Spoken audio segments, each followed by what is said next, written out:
Bonjour, je suis Lucille Bélan. Et chaque semaine depuis maintenant plus de 3 ans, je réponds à vos courriers sur slate.fr dans la chronique C'est compliqué. Ce courrier du cœur moderne, comme nous avons choisi de le définir, j'y ai mis beaucoup de moi, et vous l'avez enrichi de vos témoignages, de vos expériences, de vos sentiments et de vos doutes.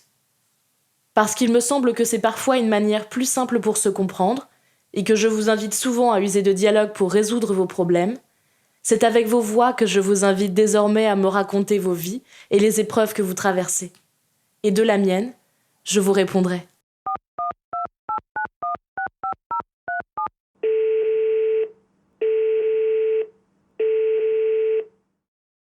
Bonjour Lucille, je m'appelle Clémence et mon problème, c'est que j'attends depuis des mois que le type qui m'intéresse fasse le premier pas.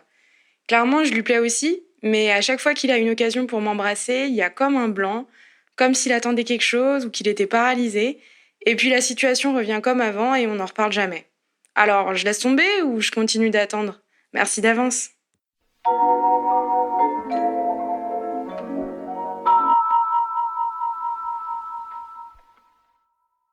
Chère Clémence, je ne crois pas que la solution à votre problème soit dans vos deux propositions. C'est-à-dire que vous n'avez pas à laisser tomber et vous n'avez pas non plus à attendre indéfiniment que cet homme vous embrasse ou vous propose autre chose comme une sortie. Pour moi, c'est quelque chose qui est un peu d'un autre âge, une sorte d'image de femme de conte.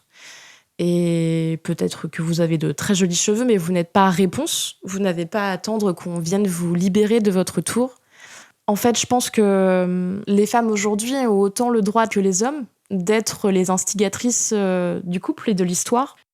Vous avez l'air de penser que cette non-action de sa part est une forme d'indécision ou de manque de courage, mais moi j'aurais tendance à penser que c'est peut-être aussi probablement une forme de respect. Cet homme, peut-être, ce n'est pas assuré, mais peut-être, eh bien, il n'a pas envie de vous brusquer et il attend peut-être simplement un petit signal de votre part pour se lancer. Peut-être qu'il ne sait pas non plus que vous en avez envie. Mon conseil est le suivant. N'hésitez pas à en parler avec lui. Vous regrettez que ça ne vienne jamais sur la table, mais faites-le en fait. Demandez-lui, est-ce que tu as envie que je t'embrasse ou est-ce que tu as envie de m'embrasser? C'est deux choses différentes, mais lui laisser le choix, c'est aussi intéressant. Il n'y a pas juste l'homme qui fait et la femme qui profite. Donc, envisagez cette solution pour votre début d'histoire. Parce que si vous en avez envie tous les deux, c'est bête de ne pas lancer cette histoire. On vous fabrique donc toutes sur le même modèle. Vous ressemblez toutes à un point. Les mêmes blagues, les mêmes réactions. Presque les mêmes mots.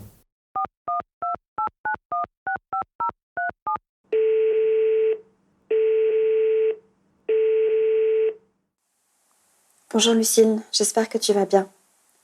Je m'appelle Luna, j'ai 28 ans. Je suis pupille de l'État, c'est-à-dire qu'officiellement je n'ai pas de parents.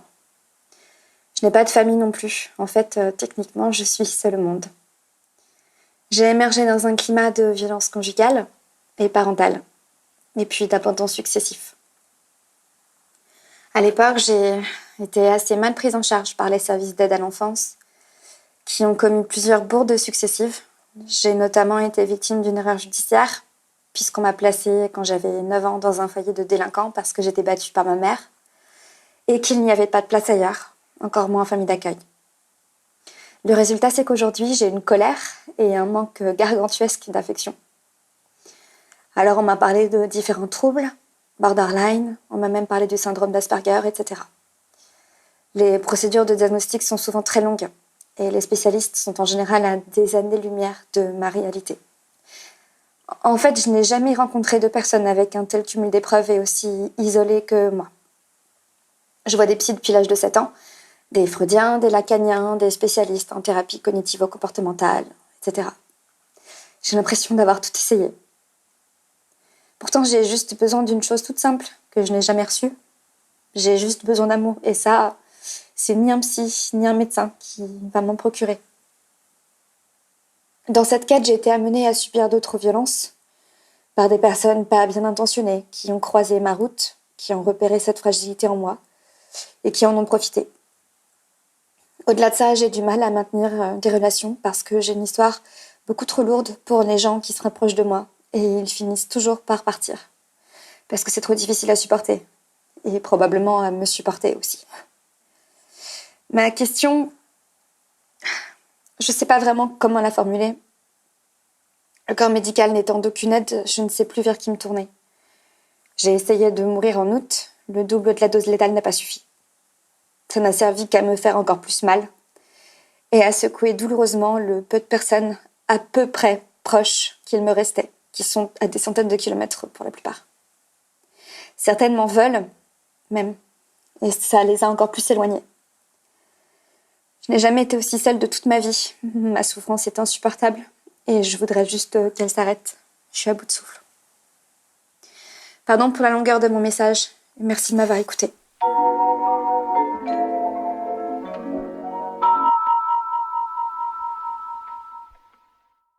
Chère Luna, je vous remercie déjà d'avoir eu le courage de m'envoyer ce message.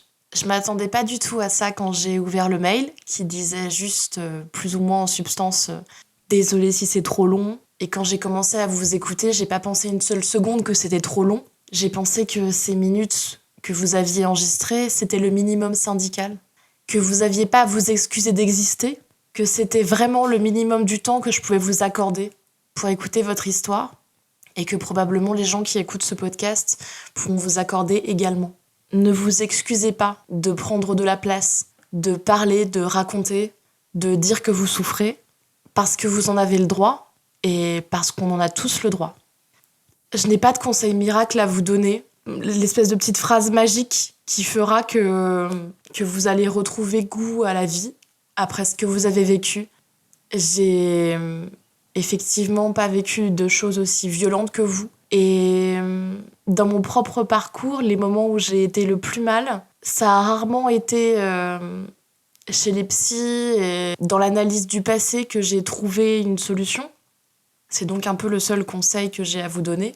Non pas de fermer la porte à toute l'aide que vous pouvez recevoir, mais d'envisager aussi votre vie d'une manière différente. C'est-à-dire que là, vous êtes enfermé dans ce passé qui vous hante et dont vous parlez, à raison. Et il n'y a rien en face qui vous donne envie de continuer, en fait. Et c'est dur, j'imagine, de se lever, d'avoir toutes ces conséquences, d'avoir des rendez-vous avec des gens et que les gens à qui vous parlez, c'est de ça. Le jour où mes petits tocs ou les petites conséquences des mauvaises expériences de ma vie ont commencé à disparaître, c'est quand j'ai commencé à penser à autre chose. Alors c'est un conseil qui paraît complètement débile dit comme ça, mais en fait à penser à d'autres personnes. Je crois que vous devriez vous rendre compte que vous êtes nécessaire. Et en fait, vous pourriez être nécessaire pour beaucoup de monde, sans le savoir. Vous pourriez être nécessaire pour des enfants, des ados en difficulté, des adultes en difficulté, et ça ne manque pas aujourd'hui, même des animaux, à vrai dire. Vous avez peut-être le sentiment que vous n'arrivez déjà pas à vous gérer vous-même, mais je pense que vous devriez essayer de voir si vous pouvez tourner l'énergie que vous avez quand même envers les autres, pour vous prouver aussi que votre vie, ça n'est pas que ça, que cette histoire-là que vous portez. Que aussi ça peut se transformer en quelque chose de positif. Pour le monde, déjà, pour les autres, et aussi pour vous, parce que ce n'est pas juste dans une démarche purement altruiste, mais vous pourriez vous rendre compte que ça vous nourrit, que ça vous fait du bien, que le fait qu'on vous sourie en retour, qu'on s'occupe de vous, que vous soyez nécessaire à quelqu'un, ça pourrait vous faire du bien. C'est peut-être un peu naïf de ma part de penser ça, mais je crois en la reconstruction, je crois en la résilience, et le fait que vous ayez eu le courage de m'envoyer ces mots avec votre voix, c'est déjà le signe que vous êtes encore là, avec nous. J'ai envie de croire que vous allez y rester encore un peu. J'ai envie de croire que de bonnes choses vont se passer pour vous et que dans quelques semaines ou dans quelques mois, je recevrai à nouveau un message de vous pour me donner des nouvelles. C'est très personnel ce que je dis là, parce que vous ne me devez rien du tout. Mais dans ce projet, depuis le départ, c'est aussi une histoire de rencontre. Je suis là. Les gens qui vous écoutent sont là. Vous n'êtes pas toute seule. Ça peut vous paraître lointain quand vous êtes en crise, quand vous êtes au plus profond du trou. Et c'est pour ça aussi que je vous dis de trouver proche de chez vous des projets, des gens qui pourront compter sur vous, et non pas l'inverse. C'est aussi une façon d'aborder le problème de façon différente. On vous attend aussi. On vous écoute. On vous sourit. Moi, en tout cas, je le fais. Et j'espère le meilleur pour vous. À bientôt, j'espère. Tu tiens à moi, tu as toujours eu cette folie, et je vais te faire bien du chagrin. Mais je dis tant pis, car si je restais, tu serais beaucoup plus malheureux encore. C'était C'est compliqué le podcast. Comme Clémence et Luna, n'hésitez pas à me laisser un message vocal. Pour vous inspirer, vous faire grandir, vous faire rire ou pleurer, j'essaierai chaque quinzaine de vous conseiller un film, livre ou un morceau de musique. Cette semaine, je vous conseille le manga en 2 volumes Solanine d'Inyo Asano. C'est une œuvre que je relis et que j'offre souvent. Parce que sous l'apparente douceur du dessin du mangaka se cache la triste et belle histoire d'une jeune femme qui trouve sa voie malgré un terrain accidenté. Pour participer à ce podcast et partager vos témoignages, vous pouvez vous enregistrer sur votre téléphone et nous envoyer ce message par mail à c'estcompliqué.slate@gmail.com ou nous envoyer un message vocal par WhatsApp au 07 61 76 74 01. N'oubliez pas de me laisser un prénom ou un pseudo, votre âge et éventuellement votre ville. Enfin, l'adresse mail c'estcompliqué.slate@gmail.com et la chronique hebdomadaire reste toujours d'actualité.